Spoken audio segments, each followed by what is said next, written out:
The spraining of an MCL is caused when there is a direct blow on the lateral side of the knee, which forces it into a medial direction. This causes a valgus force, and because of that, will stretch the MCL. The signs and symptoms of a medial collateral ligament sprain or tear would be the patient's walking with a limp. There will be point tenderness and pain over the medial collateral ligament. There should be swelling on the medial side of the knee, and there may be joint stiffness. So the management on how to treat your MCL sprain or tear is separated into grades based on the severity of your injury.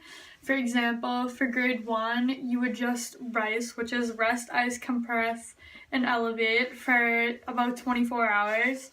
When you injure your MCL, you are also most likely going to be on crutches.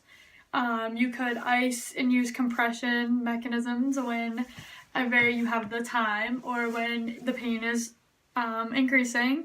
You could also go to physical therapy and rehab to try to get your knee back to its regular strength. And for some cases, when the injury is more severe, they do request you have surgery on your MCL. For ligament injuries, they are used with grades 1 to 3. Grade 1 would be a sprain, and it would be a few ligamentous fibers are torn or stretched. The joint is stable during testing. There's little or no joint effusion. There's some stiffness and point tenderness just below the medial joint line, and he has full range of motion. For a grade 3, it would be a complete tear of the ligament. There would be complete loss of stability. There would be minimum to moderate swelling, immediate and severe pain followed by a dull ache, a loss of motion due to effusion and hamstring guarding. The joint would be open on special tests, and with a grade 3 ligament tear suspected, the ACL and the PCL should also be tested.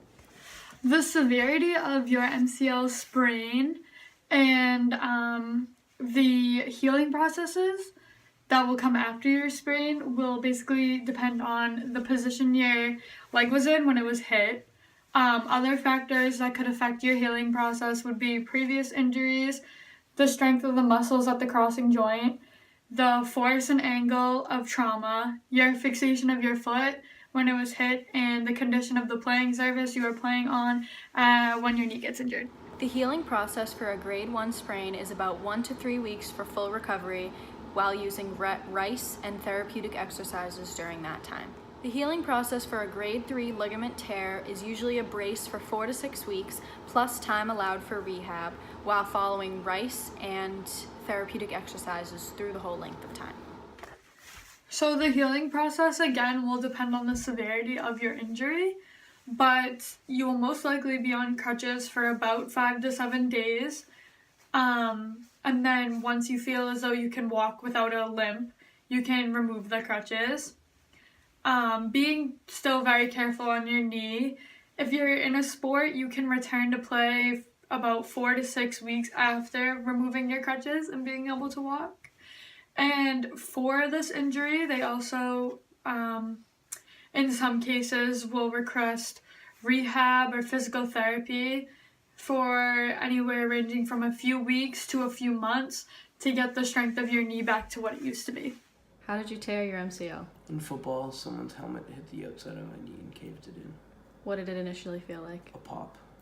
What was your pain rating, 1 to 10? 10. How long after the injury could you walk on it? 2 days. What did your doctor say your grade of the sprain was? 2. Off. Here's the play.